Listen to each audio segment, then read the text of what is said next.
لا انا فعلا هحرق كل المسيحيين دلوقتي بجد، مش عنوان وخلاص عشان انت تدخل تتفرج على الفيديو. استنى بس، انا عماد وجيه جمعة، مسيحي الاب والام والجد والعيله كلها الحمد لله. وما تستغربش من اسم جمعه ده، لان ده ليه قصه تانية مختلفه خالص هبقى احكي لك في فيديو تاني. بص، انا ما حدش اجبرني ان انا اطلع اتكلم الكلام ده، ولا انا طالع الم مشاهدات على الفاضي، ولا كمان طالع اطبل او اتمسح في حد سواء كان مسلم او مسيحي. لكن انا طالع اقول لكل مسيحي بص حواليك واتعلم.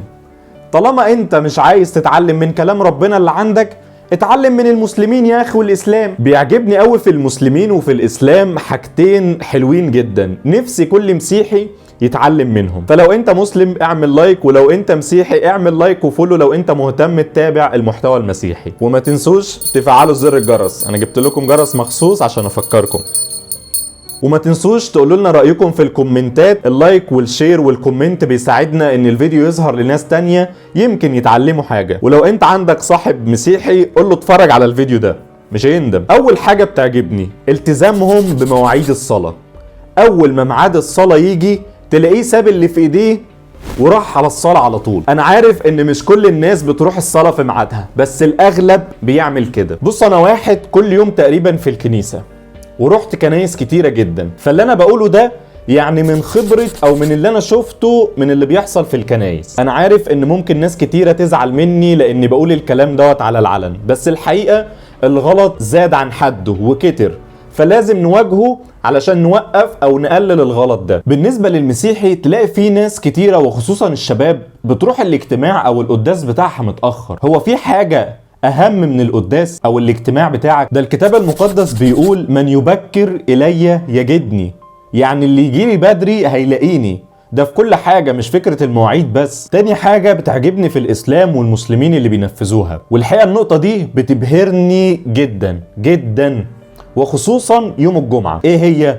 وقت الصلاة نفسه. تلاقي الاب ومعاه الاولاد واقفين في الصلاة او قاعدين مركزين بيسمعوا للكلام اللي بيقوله الخطيب او الامام او الشيخ اللي بيتكلم، يعني قاعدين هاديين ولا بيتكلموا مع بعض ولا ماسكين التليفون بيقلبوا فيه، ولا الاولاد الصغيرة بتاكل حاجة، ولا الاولاد الصغيرة بتفضل تمشي وتجري في المكان.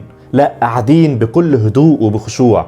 ولما بيجي وقت الصلاة بتلاقي كل واحد فيهم واقفين وهاديين وعاملين زي ما انا عامل كده اهو، سواء كانوا واقفين او ساجدين، في حالة من الخشوع والهدوء. بالنسبة للمسيحي، وانا مش عايزك تكون بتزعل مني لان يعني يا بخت من بكاني ولا ضحك الناس عليا، فانا بقول كده علشان نتعلم. تلاقي وخصوصا الشباب، يعني الحقيقة انا يعني بشوف الشباب اكتر حاجة بيعملوا كده، وبرضو الناس الكبيرة بتعمل كده اوقات.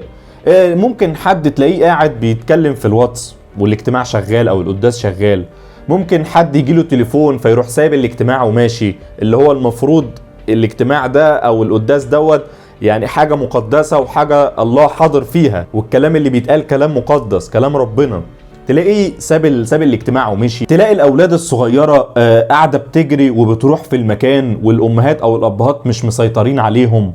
تلاقيهم كمان ايه بقى، بص بقى، تلاقيهم كمان ايه جايبين لهم شوية بسكويتات وشيبسي علشان قال ايه، يعني بحجة ان احنا نخليهم قاعدين هادين يقعدوا ياكلوا فيهم. مش صح الكلام ده يا جماعة، مش صح. الكتاب المقدس بيقول في بيتك طليق القداسة على الكل.